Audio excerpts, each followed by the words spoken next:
I am very honored today to do this.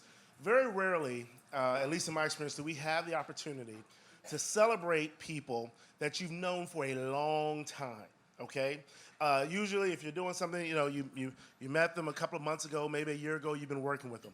Today, I have the opportunity to say thanks and congratulations to a brother who walked the red clay hills of Georgia with me some 20 years ago, sitting in King Chapel yelling 900 deep.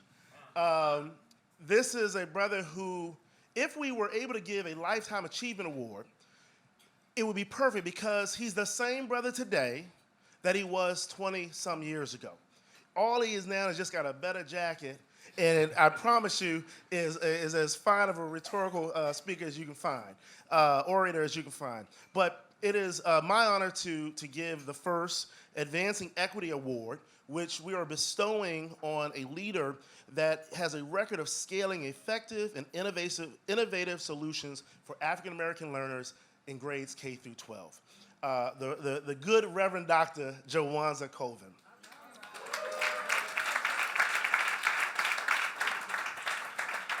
I'm going to just quickly go through his bio, and I'm going to let him use his own words to tell you the great things that he's doing.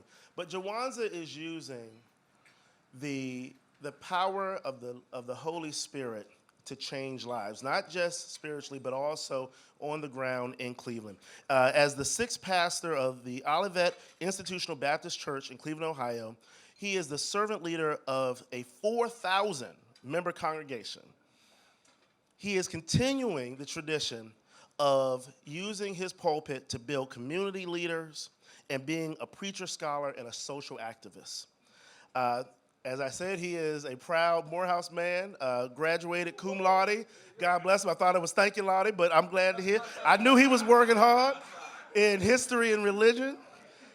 Went on to receive his Master's of Divinity from Union Theological and his Doctor of Education from Columbia University. A proponent of Christian praxis, Jawanza, he has found a way to integrate that personal devotion and critical reflection into his ministry. He's a voice in the community. They know what he stands for, and he is leveraging his network in order to help. He's partnering with Google. He's finding ways of scaling through educational opportunities to actually take this ministry of activism and education directly to the people. Been recognized in any number of ways, inducted into the Martin Luther King Jr. Board of Preachers of Morehouse College, received the William Augustus Jones Social Justice Award from the National Action Network, and has been named to the Cleveland Power 100 of the most influential individuals in Northeast Ohio. He sits on several boards, including the Greater Cleveland Congregations, which he founded, which is the largest multiracial interfaith social justice coalition in Northeast Ohio, serves on the board of the Cleveland Museum of Art, the Greater Cleveland Food Bank, the Martha Jennings Holdings Foundation, and the St. Luke Foundation. He also is a loving husband and a father. I don't know how he possibly could do it all, but the brother is living the dream and is an exemplar of what IFE wants to celebrate when it comes to achieving individuals that are doing good work in education. Let's hear from. And so the question for us was, how do we create a ladder for people to climb out of these generational cycles of poverty? Jobs is always a challenge here in Fairfax. We often hear that there are plenty of good jobs that are out there, but we don't have people who are qualified to fill them because they're not properly skilled, they're not properly trained. If we can have a role in connecting people to the opportunity, to the training, for us, that's a win. Ladies and gentlemen, the Reverend Jawanza Colvin.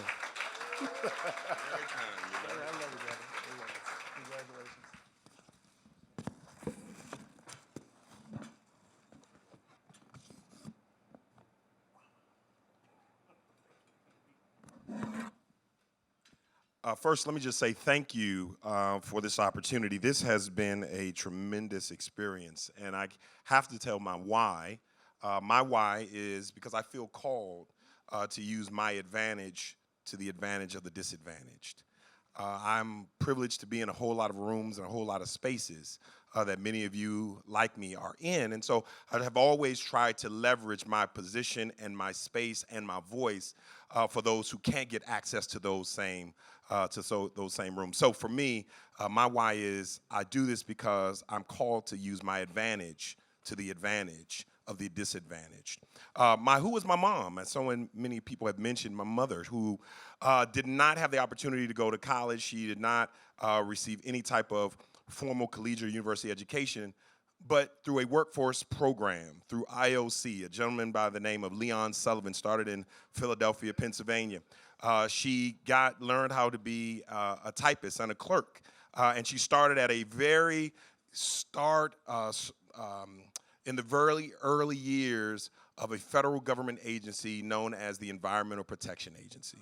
So she went into the EPA at the very start of it, came in as a typist clerk, and when she concluded her career 30 years later, she was the executive assistant of the cabinet secretary after 30 years. So she is my hero in so many different ways, determinism, persistent in so many ways. But many probably wonder, how does the church get involved and engage with the work with Google? And the truth of the matter is that I was asked by Google when they were doing their Grow with Google initiative. Grow with Google is an online platform that allows people to, through self-directed learning, to learn various technical skills through this platform through an online subscription. And so you can kind of basically scale up your skills to the point where you can engage in the job market without necessarily going into a formal program at a college, university, or what have you. So they asked me to make some introductions to the mayor's office, make some introductions to various people who were coming, and they had done this throughout many other cities. And so I was engaged in that. While I had the opportunity to talk with their director of community engagement, Erica Swanson, Erica and I had this conversation about, what is your purpose? And it was really about democratizing opportunity. That's what they want to do. They want to democratize opportunity by leveling the playing field. So whether you were in New Delhi, whether you were in Bombay, whether you were in Cleveland, Indianapolis, you had the opportunity, if you were self-directed, had the motivation, to be able to engage in this type of work and skill up so you can engage in the job market. But what I wanted her to understand was the context. Let me tell you a little bit about Cleveland. Cleveland is 37% of the people that live in Cleveland are in poverty. 54% of the children that live in the city of Cleveland are in poverty. 47% of the African Americans who live in Cuyahoga County, in which Cleveland is set, also live in poverty. 66%, and I'm surprised by this, of the people that live in the city of Cleveland, according to a nonprofit in the city of Cleveland, Seeds of Literacy, are functionally illiterate. And so the context was one that, while they had an idea of coming into the town, the truth of the matter is they didn't understand the context of the town. I wanted to help them understand the context of the town. I also wanted them to understand that while you want people to be able to go online, they've got to be able to get online to be able to get these skills. The truth of the matter is that the east side of Cleveland and the city of Cleveland is the most digitally disconnected major city in the country. So not only could they not be able to access, they didn't have the money to be able to afford subscriptions on a monthly basis to be able to engage in this training. Not only that, many of them outside of their cell phone had no other apparatus to be able to even get online. And so talking about this, talking about the need to be able to create these community access points for people to be able to get and take advantage of these opportunities through technologies, through these major institutions that wanted to be able to be good partners for providing opportunity, we envisioned together. We played around with these ideas, and they came and they invested that initial seed for us through our community development corporation, Olivet Housing and Community Development Corporation, to make this happen. But the truth is, not only do you have to have people at the top, you've got to have people at the bottom. Many of the scenes from the video that you saw were scenes that were taken in the King Kennedy neighborhood. King Kennedy neighborhood is one of the roughest and toughest neighborhoods in the city of Cleveland. It is in a public housing complex. You can't get in and can't get out if they don't know you. The only reason that film crew, which was from Toronto, New York, and in Oakland, and also included members of the Google staff, were able to get in there was because of a brother by the name of Tonto. The name Tonto ought to tell you he's a ride-or-die brother.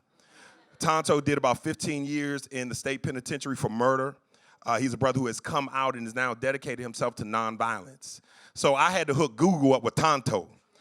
Tonto took them through the neighborhood, took them in homes, allowed them to meet people. And it was a humanizing experience for them in those homes to be able to see members and representatives from this billion-dollar corporation wanting to actually hear their story. But also, it was humanizing for our friends who were from both internationally and from Google to be able to hear the stories and be in this intimate space to understand that these people were real people. Out of this, we had our first cohort. We had our first cohort, 2 cohorts, matter of fact, that met Monday, Wednesdays, and Fridays, Tuesdays, and Thursdays during the morning and the evening. It has been, like Miles Horton said, building the road while walking. But we also realized that through this, we were able to inspire others to want to come and partner with us. So we've been fortunate. And we've been fortunate in our congregation because to whom much is given, much is required. The head of our community college, the president of our community college, is a member of our congregation. And he said, I see what you're doing. I see what you're partnering with Google. Let's expand this. And so now after having about, we've got 50 people, 25 who've already gone through, 50 people who are signed up to go through the next individual IT support cohort. Next Saturday, we will be in the King Kennedy neighborhood, a 1,000 person housing complex, throwing a big, huge street festival and saying how many people want jobs. We will have training tracks from the community college. We will have our community development corporation will be providing wraparound services with the help of Jeff Patterson, our CMHA, the head of the Cuyahoga Metropolitan Housing Authority. We're going to all be working together because our job is not to get people to stay in poverty, but to get them out of poverty, to pipeline them out of poverty. So literally, that's how it's going to work. Tonto, who is our outreach director, Tonto, who has been putting on this street festival for the last 3 to 5 years. Tonto is going to be our outreach director. He's a part of our staff, and what he's going to do is provide us the credibility to be able to pipeline them into, so whether they want to go into an 8-week program in the smart manufacturing, whether they want to be a phlebotomist, that's a person who takes blood, whether they want to be a nursing assistant, whether they want to go in IT, the people in our community college will then establish tracks, and we will provide the wraparound services, so we will be watching them, we will be monitoring them, we will be tracking them to make sure they are successful. Our goal is to get the people in King Kennedy, and then after King Kennedy, we're going to go to Woodhill Estates, and after Woodhill Estates, we're going to go each and every Carver Homes, and all of the same projects out of which people like the Stokes brothers and people like so many others that are so famous to us and we're able to get out. But the truth of the matter is that there are a whole lot of people in those neighborhoods that still need our help. So I would love to partner with you. We're glad to have Verizon that is signed on with us. We would love to partner you. We're glad to have First Energy that's coming on board with us. But the truth of the matter is I am looking forward to the opportunity to meet and work with some of you in the future so we can scale up, so we can magnify this from 50 people to 500 people to 5,000 people to 50,000 people so we can truly make a difference. Thank you all so much. Thank you, Matt. I appreciate this opportunity to give this thing. Listen, Doc. Listen, man.